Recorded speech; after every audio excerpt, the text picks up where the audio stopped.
Republic day का शानदार जश्न तो आपने देख ही लिया होगा। इस जश्न में किसी ने घर पर तिरंगा फहराया तो किसी ने गाड़ी पर तिरंगा लहराया। लेकिन तिरंगा फहराने और उसे संभाल कर रखने को लेकर भी कुछ नियम हैं, जिनका पालन न करने पर आपको जेल भी हो सकती है। अब सवाल उठता है कि घर में लगे तिरंगे को उतार कर रखने के लिए भी कोई गाइडलाइंस हैं? जवाब है हाँ।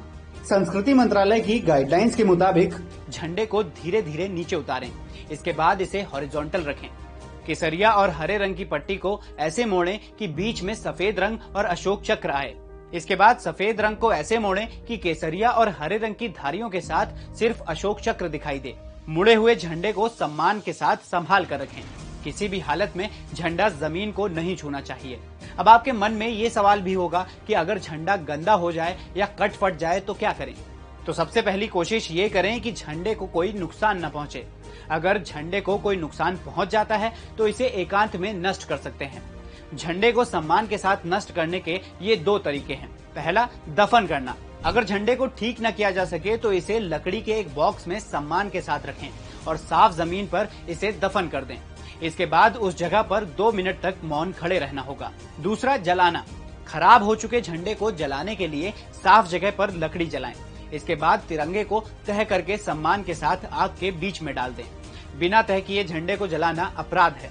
ध्यान रहे कि झंडे को तभी जला सकते हैं जब वह पूरी तरह से खराब हो चुका हो। तिरंगे का अपमान करना पूरी तरह से गलत है। अगर कोई व्यक्ति तिरंगे को पब्लिकली जलाता है, गंदा करता है या कुचलता है या फिर नियम के खिलाफ जाकर फहराता है तो उसे 3 साल की जेल, जुर्माना या दोनों की सजा हो सकती है।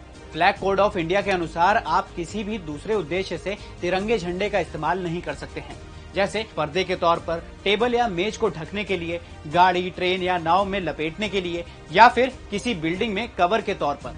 इसके अलावा राष्ट्रीय ध्वज सिर्फ कॉटन, सिल्क या खादी का ही हो सकता है। अगर कागज का तिरंगा ले रहे हैं तो उसे भी सम्मान के साथ रखना बहुत जरूरी है।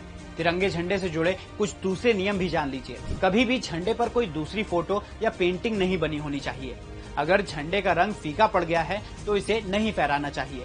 झंडे को कभी भी झुका कर नहीं रखना चाहिए और तो और तिरंगे के ऊपर कोई दूसरा झंडा नहीं होना चाहिए।